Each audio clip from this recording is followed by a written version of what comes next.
Halo Sobat Seni, Assalamualaikum, jumpa kembali di Ruang Seni Marhalim Zaini.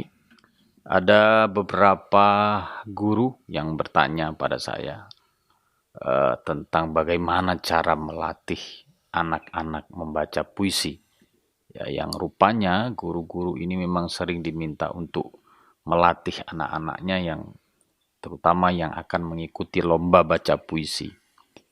Nah, saya akan berbagi beberapa tips, beberapa cara, beberapa trik bagaimana cara melatih anak-anak SD terutama atau SMP ya dalam latihan membaca puisi.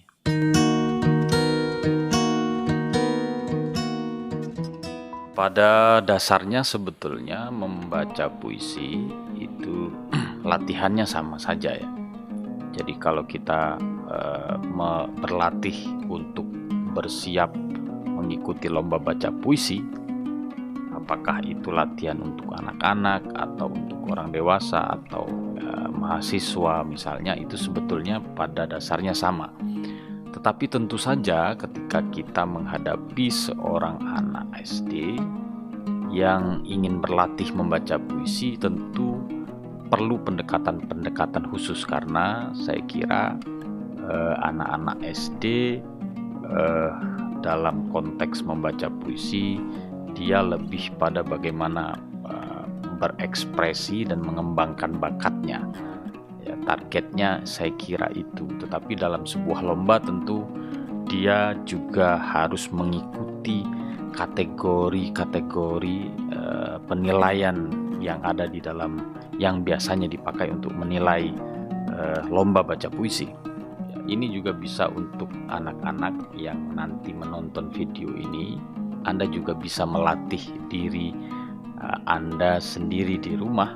Ya, misalnya tidak ada pembimbing misalnya, atau sedang Anda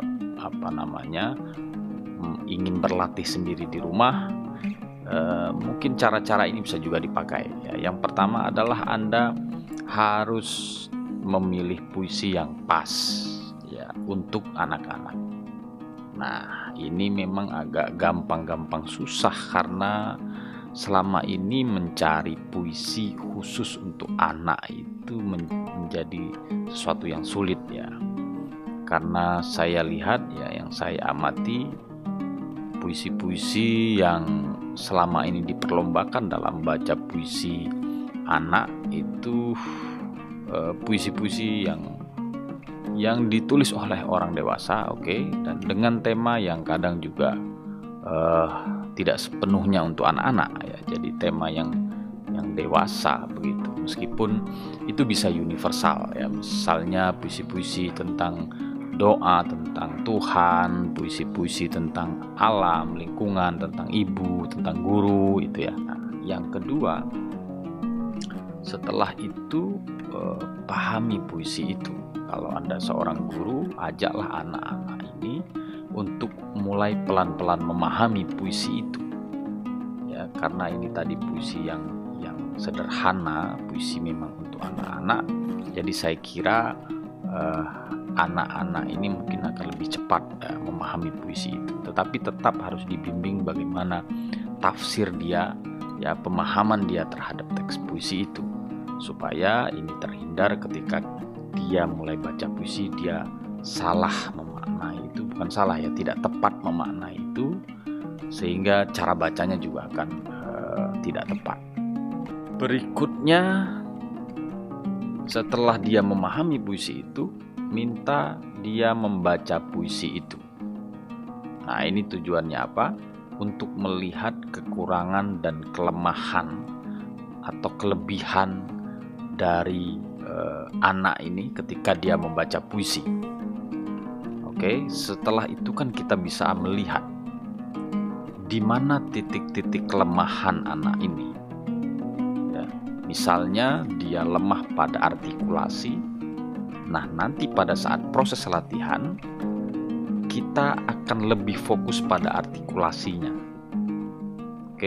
Nah, kalau dia lemah pada intonasi, pada tangga, pada tinggi rendahnya nada, dan permainan dinamika nada ketika dia membaca puisi. Nah, nanti pada proses latihan itu yang lebih fokus diperbaiki. Jadi yang misalnya kekuatan dia pada penghayatan begitu, mungkin nanti akan tetap dilatih tetapi porsinya tidak terlalu besar. Jadi kita setelah dia membaca puisi itu, kita akan tahu kelemahan-kelemahannya, kita catat kelemahan-kelemahan itu, kekurangan-kekurangannya, dan masuk pada proses berikutnya kita akan berlatih.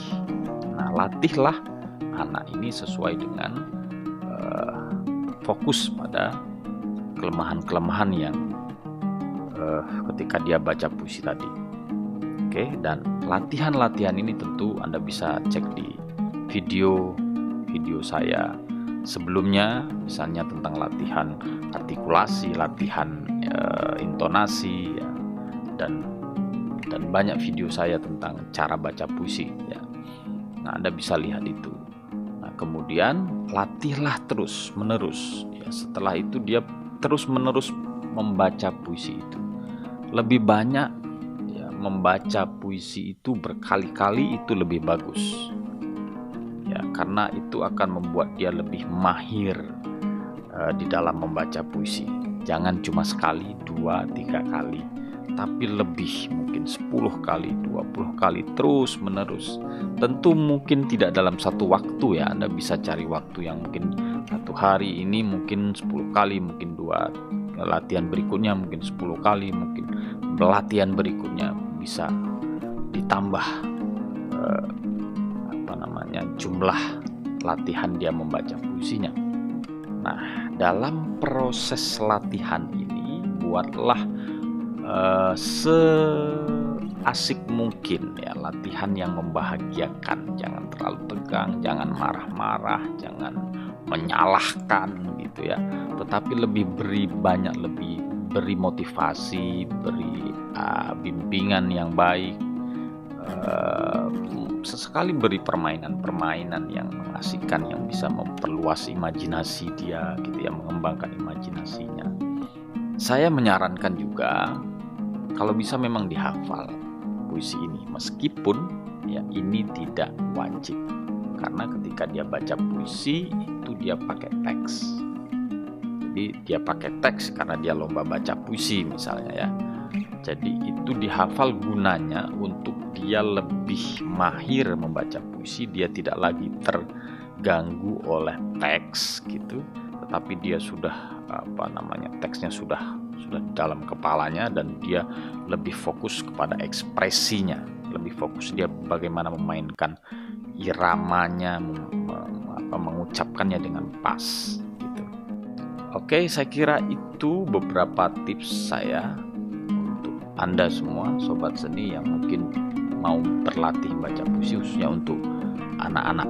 Tapi yang paling penting adalah Anda terus-menerus berlatih. Jangan hanya cukup sekali, 2 kali, 3 kali, tetapi teruslah sampai Anda betul-betul merasa bahwa itu sudah maksimal dan itulah penampilan terbaik Anda. Oke, selamat berlatih, selamat mencoba, sehat selalu. Assalamualaikum warahmatullahi wabarakatuh.